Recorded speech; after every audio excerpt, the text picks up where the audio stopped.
Okay, so our notes are going to cover the vertebrae, the rib cage, and the sternum. First, we begin at the neck area, which is also called the cervical. The cervical vertebrae, there are 7 of them, and they're the smallest and the lightest of the vertebrae. So you notice in the pictures here, notice the spinous processes, notice the size of the vertebral foramen as well as the size of the body, and the transverse processes. These are things that will help you to be able to identify the differences between the cervical, the thoracic, and the lumbar. The C1 cervical atlas, this is a special. There are 2 special ones, the C1 and the C2. So the atlas has no body and no spinous process. You can see it has a really big opening in the middle.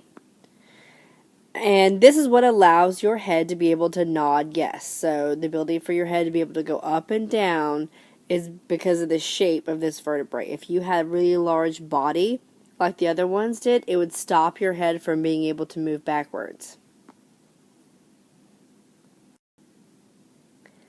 The C2 is just below the C1. This axis has a body, a spine, and vertebral arches, just like the other cervical vertebrae do.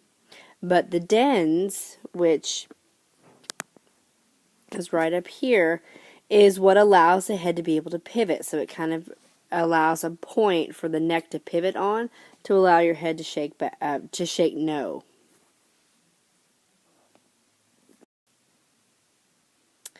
So you see here you get the dens, so the C2 axis there at the top, the C1, the C2, and the C3, and all these are the cervical vertebrae. So look, this chart will kind of help you. You don't have to copy down this whole chart, but it kind of helps you see the difference between the cervical, the thoracic, and the lumbar. And here you see the differences between what the vertebrae look like, which is mostly what you're concerned about, because this is what you'll be identifying in class. So the main things to notice are the differences in the spinous process. So this is the part that sticks off the top. You can see in cervical is very short, whereas in the thoracic and the lumbar, they're very long.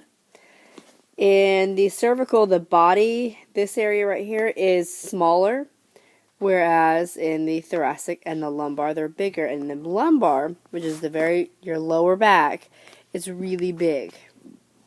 And then the size of the vertebral foramen changes size, which is the cervical, the thoracic, and the lumbar.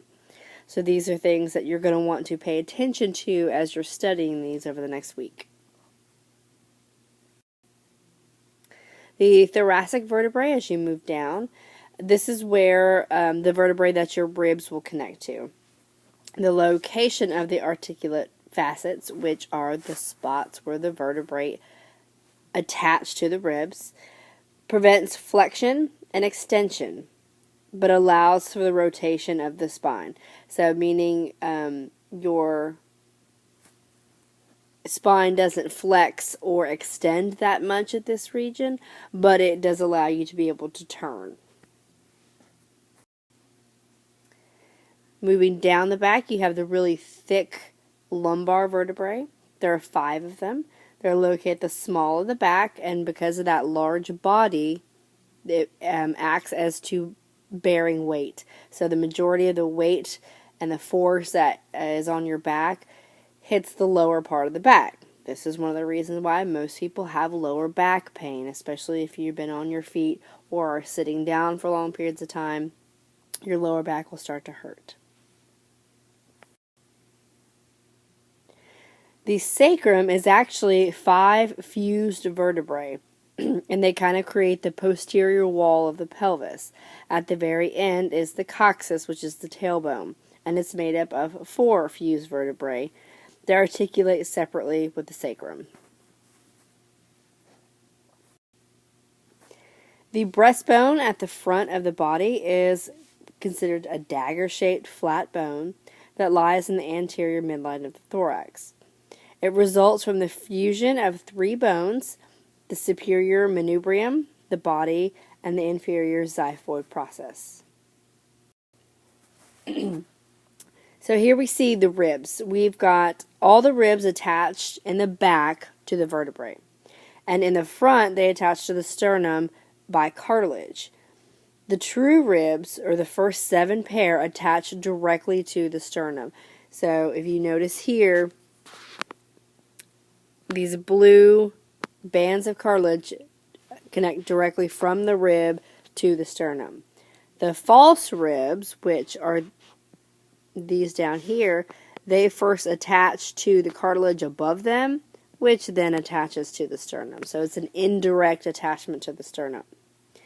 And then the floating ribs are way down here at the bottom, and they don't attach at all to the sternum. They attach in the back to the vertebrae, but not to the sternum. The function of the ribs is to protect all the vital organs inside of your thoracic cavity. You have your heart, your lungs, and a lot of other vital organs that you have to have in order to survive. It also helps your chest to be able to expand in order to breathe, and allows for muscle attachment coming from your arms and your upper body. The vertebral column has different curvatures. You've got the cervical curvature at the top, curves into the thoracic, curves out the lumbar, and the very end you have the sacrum and the coccyx. Only the thoracic and sacral curvatures are present at birth, and this is because newborns are born kind of curled up, so they haven't started standing up yet, so their spines haven't developed the normal curvature yet, but they will as they develop and they start to walk. The primary curvatures are convex posteriorly, which means they kind of arch outward, causing the infant spine to arch like a four-legged animal. And then the secondary curvatures, which are the cervical and lumbar, are convex anteriorly and are associated with the child's development, which basically means that they will develop it over time, again, as they start to walk. Lordosis is a disorder that is due to the abnormal curvature of the spine. So you can see here in that picture, she has very extreme curvature of the lumbar vertebrae. Scoliosis is due to the lateral curvature of the spine, and the top picture shows severe scoliosis, as well as the picture below shows an x-ray of it, and it can be treated by putting pins and rods into the spinal vertebrae in order to straighten them and allow for more normal lateral curvature of the spine. Kyphosis is an extreme dorsal curvature of the thoracic vertebrae. All abnormal curvatures interfere with normal breathing, posture, and other vital functions. That's why it normally has to have has to be surgically fixed in order to make sure that the person can breathe and all the other vital functions can continue normally. The ligaments, so up and down the vertebrae, are connected with bands of ligaments, and these kind of help hold them together and give it support. There's continuous bands of ligaments down the front and back of the spine, from the neck all the way to the sacrum, and then short ligaments connect the vertebrae themselves together. These are some pictures of contortionists, which are people who train for years and years on end to be able to bend their bodies and their backs into extreme curvatures. This affects and stretches out those ligaments, as you would imagine, quite greatly. So you can see again, and they spend years and years stretching and contorting their back in order to for it to be able to do this.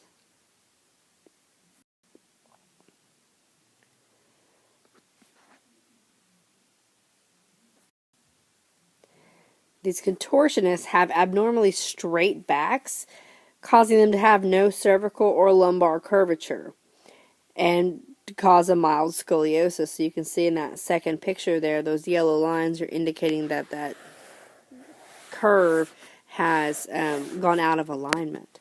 And this could be the result of genetics, but most likely it's due from training that occurs at a very young age and continues all the way through development. So their spines have literally been shaped out of normal curvature.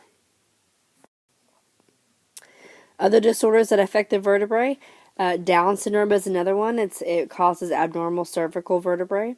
The muscles are weak and that's a misspell there. Muscles are weak and ligaments can be loose in resulting in developmental delays. It can affect neurological function. It can cause clumsiness, tripping, stiff legs, pain in the neck and back, resulting in frequent headaches, and may need spinal fusion surgery to hold the vertebrae in place. So you can see the vertebrae in the first picture are before surgery, and then in the second one they've been fused. Another syndrome called Cri-du-Chat syndrome is caused by the deletion of a chromosome number 5. It's a genetic disorder and causes the infants to have a cry that sounds like a cat. That's why it's called Cri-du-Chat, which means cry of the cat, and results in deformities of the vertebrae where only half the vertebrae form, which, as you can imagine, can cause severe developmental delays and problems. Also, in old age, the intervertebral discs, so in between each vertebrae are these discs, they can become thin and less hydrated and less elastic and can have an increased risk of herniation. A loss of stature by several centimeters is common after the age of 55 due to these discs becoming kind of smaller. And the costal cartilage ossifies, causing the thorax to become rigid, and all bones lose mass. So this is why it's, again, important for older people to continue to exercise in order to keep those cartilages more elastic and have more muscle support to minimize the amount of bone loss and problems with the cartilage and the discs in between.